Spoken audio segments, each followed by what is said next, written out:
नमस्कार, ओम श्री गणेशाय नमः। आज आपला ब्लॉग सुरू होतोय संध्याकाळचा आणि आज आपण काहीतरी रेसिपी ट्राय करणार आहोत। म्हणजे मी अगोदर बनवली आहे, आज तुमच्यासोबत शेअर करणार आहे। तर आज आपण बनवणार आहोत ती शेंगदाणा पोळी।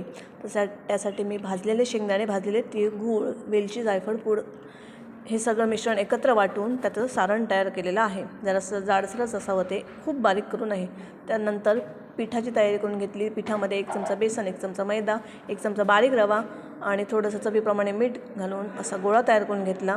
त्यानंतर 15-20 मिनिटांसाठी तो मुरण्यासाठी झाकून ठेवला। त्यानंतर 15 ते 20 मिनिटांनंतर मी तो पिठाचा गोळा छान मळून घेतला।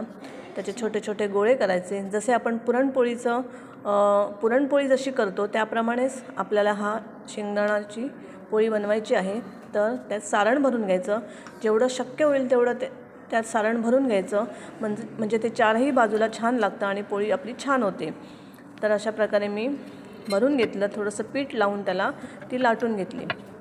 आणि मला एक सांगावंसं वाटतं की पहिलीच पोळी आपली छान व्यवस्थित नीट होईल, तर पहिल्या 1-2 पोळ्या उत्तम होतील असं नाही आहे, त्या थोड्या तुटतील, पण त्यातील सारण पण बाहेर येईल।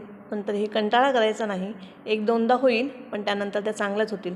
माझं पण तसंच झालं, पहिली पोळी जराशी ती फाटली, तरी पण मी ती व्यवस्थित हलक्या हाताने लाटून घेतली।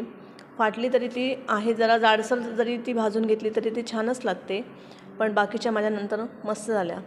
कसं असतं ना, कुठलीच गोष्ट सहजासहजी होत नसते, तर त्यासाठी प्रयत्न हे करावेच लागतात। तर नंतर छान खमंग भाजून घ्यायच्या।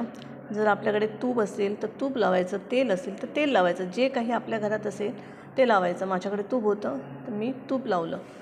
तर अशा प्रकारे आणि मंद आचेवर भाजून घ्यायचे। जर तुम्ही पटकन व्हायला पाहिजे म्हणून जर मोठा गॅस केला तर ती पोळी भाजणार नाही, कुरकुरीत होणार नाही, करपून जाईल। मग आपण मंद आचेवरच भाजून घ्यायची। अशा प्रकारे मी सगळ्या बाकीच्या पोळ्या करून घेतल्या।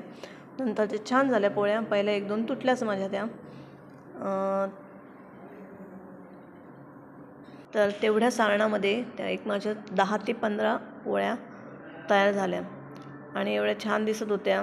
लागत पण छानच असतील, खमंग दिसत आहेत तर खमंग, पण ते तुम्हाला जेव्हा तुम्ही बनवणार तेव्हाच तुम्हाला कळणार की किती छान लागतं त्या। नक्की ती रेसिपी ट्राय करून बघा, तुम्ही कराच नक्की। तर मी माझ्या मुलाला दिली, म्हटलं बघ जरा खाऊन कशी होते ती। तो लाजायला लागला, तो काही सांगे ना। ठीक आहे, आमच्या घरात एक आजी आहे, त्यांना नेऊन दिली गरम गरम पोळी। आजीला म्हटलं खा, बघा ती काय म्हणते ते। बघ खाऊन बघ, ओळख काय,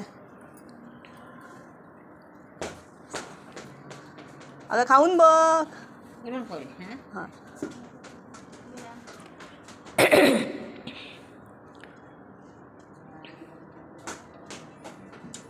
मस्त झाली।